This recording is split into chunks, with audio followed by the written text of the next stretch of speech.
They threw her into his cell like she was garbage. The impact echoed through the chamber as her frail, silvery form hit the cold metal floor. Her limbs were twisted unnaturally, her breathing shallow, her skin, a dull shade of what once must have been a vibrant color. The guards didn't even glance back.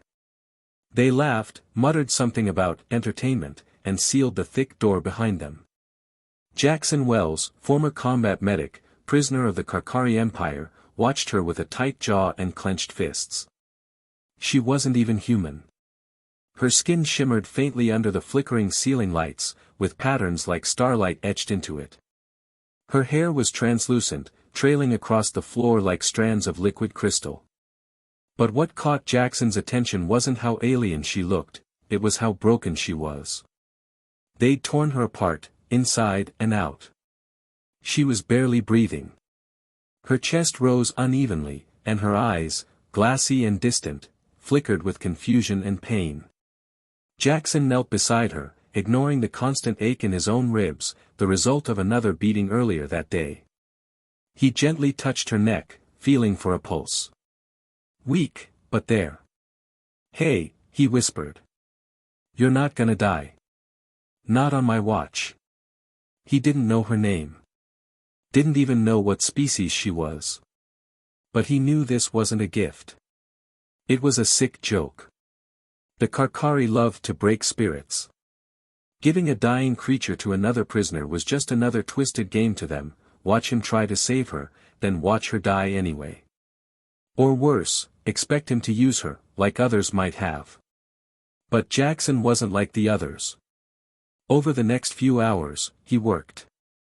He ripped fabric from his own jumpsuit to make bandages. He used wires from the bunk to splint her broken leg. And when the lights dimmed for the night cycle, he held her, shared his body heat, and whispered stories of Earth, of blue skies and freedom. At first, she didn't respond. But by the second day, her fingers twitched. By the third, her eyes fluttered open for more than a few seconds. He learned her name by accident. She whispered it in her sleep, Sira. On the fourth day, she spoke. "Why?"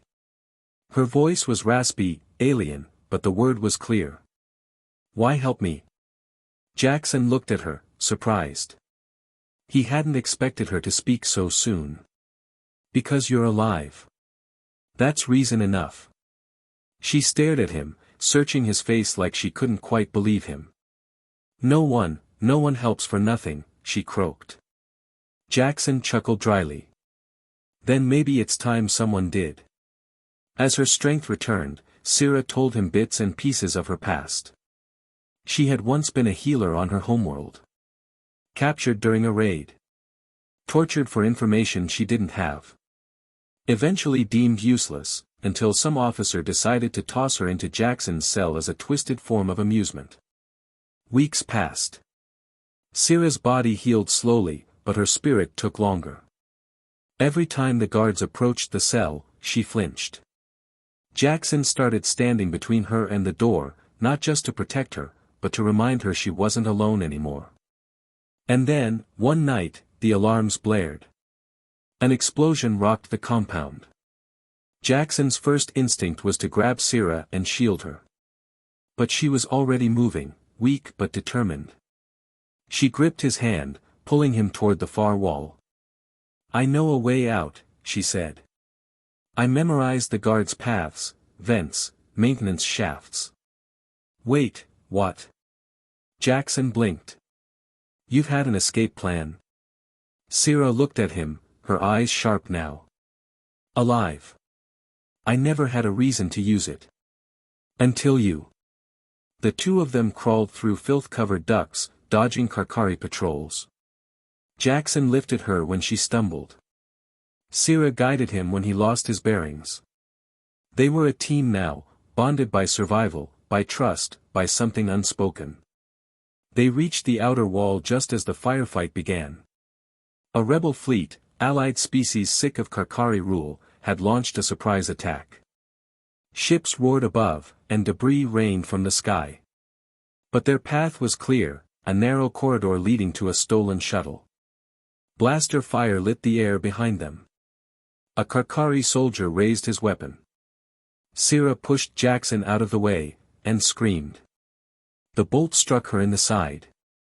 Jackson turned, heart plummeting, and caught her as she fell. No, no, no, he muttered, pressing his hands to the wound. Stay with me. Please.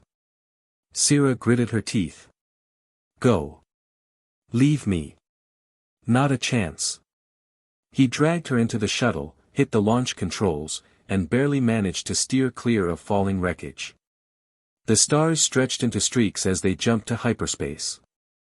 Inside the ship, Jackson sat with her in his arms, blood, or whatever passed for it in her species, staining his shirt. You saved me, he whispered. She smiled faintly. No. You healed me first. Her eyes fluttered closed, and for a moment, he thought he'd lost her. But she lived.